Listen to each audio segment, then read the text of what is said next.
my name is Luis Urbina and I am from Venezuela. So I wanted to record this video to talk about my English learning process and I have to say that I was inspired by those members of Lenguajero who posted videos on Facebook in their target language. So I think it would be very useful for me to talk about my English learning process.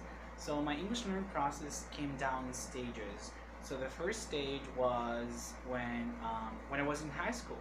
So in high school, I got a lot of grammar. Well, not high school, middle school.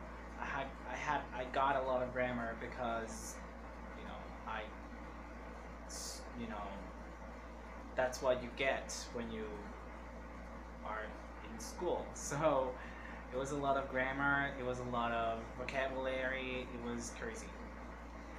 The second stage was when I went to high school. So this previous stage helped a lot because I learned a lot of words, I learned a lot of verbs and all that, but mostly I learned how to read English and how to write. Of course, I didn't have like a crazy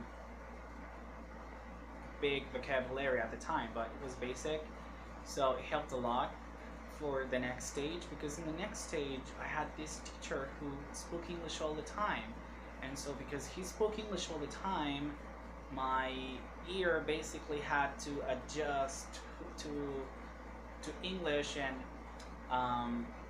it was very difficult at the beginning because all I heard was gibberish. All I heard was blah, blah, blah, blah, blah, blah, that's all I heard, and so it was difficult at the beginning.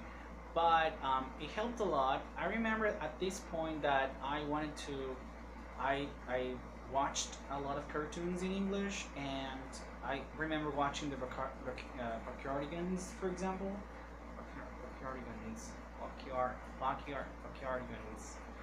for example, and that helped a lot. Well, yeah, I didn't understand that much, but I know it helped. And yeah, so the third stage was when I went to university to study English teaching. So when I was there, when I first got there, I thought to myself, okay, I'm great, I know a lot of words, I could understand all the teachers, and I felt like I was more advanced than my classmates, and I know most of the time I knew more words than they did, and so it was great. But I came across this other great teacher who spoke English very well. He had a very good American accent. I couldn't understand everything he said because all my previous teacher had a Venezuelan accent, which is very common, of course, because it's very difficult to get rid of your accent in a second language. But this great teacher had almost no accent. I don't remember ever hearing any accent or anything like that, and so it was difficult for me to understand. And I realized that I had an accent. I didn't know I had an accent at the time. I thought that I was, my English was flawless. I could be mistaken for a native speaker, but I didn't. So I remember that I googled how to improve my accent and how to improve my oral comprehension, which was very important for me. And so that's what I did. And so I found this guy on YouTube. His name is Luca. He speaks like 12 languages. At the time when I found him, he spoke 8 languages, and he spoke Spanish so well. He, being Italian, of course, spoke Spanish so well, and I was so baffled by this, because like Lara Pausini, she's been singing Spanish songs in Spanish for a long time, and she still has an accent. But this guy Spanish perfectly. I thought he was Spaniard at the beginning, but he wasn't. So he was great.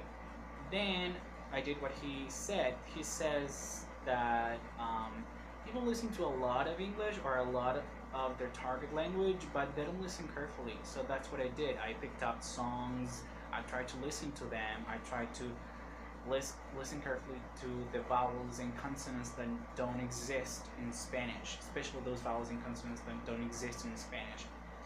And with English, there's a lot of those, of consonants and vowels that don't exist in Spanish. And so that's what I did. That helped a lot my comprehension in my accent, I guess. And then the final stage, well, not the final stage, but the second to last stage was when I landed my first job. So when I landed my first job, I found, I came across these great teachers who lived abroad for many years, and they had a great fluency. They had, they were very fluent in English. They knew a lot of words. I remember this one time when one of the students asked one of these teachers, how do you say coágulo in English? And one of them said clot. And so to me, that was like, how do you know that? I mean, some of those teachers knew a lot of English, and it was crazy. Yes. And the final stage is right now. I'm still learning. I'm not done. I mean, the process hasn't finished, and as you can see, my English is not perfect. I still make mistakes, grammar mistakes, pronunciation mistakes. When I began this journey, I wanted to be mistaken for a native speaker, but now I understand that that's very damn difficult, and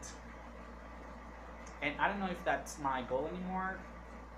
But anyway, it's a long process. You have to be patient, as I tell all my students. I would also recommend people who want to learn English to teach it, because teaching helps. Teaching a language, of course, you have to have, have to acquire, you have to have certain command of the language to be able to teach it. But yeah, teach it. And because the students ask a lot of crazy questions. Like, I remember this time a student asked me, how do you say francotirador? I remember, and I was like, I don't know, I didn't know how to say that at the time. And I remember this, of course, this was before the movie came out, American Sniper. But I thought, I don't know how to say it. What would you ask that? But now I know, of course, it's sniper. But yeah, you learn a lot because you have to do research to, you have to do research because the student asks a lot of questions, and sometimes you don't know the answer to them, and you learn with that.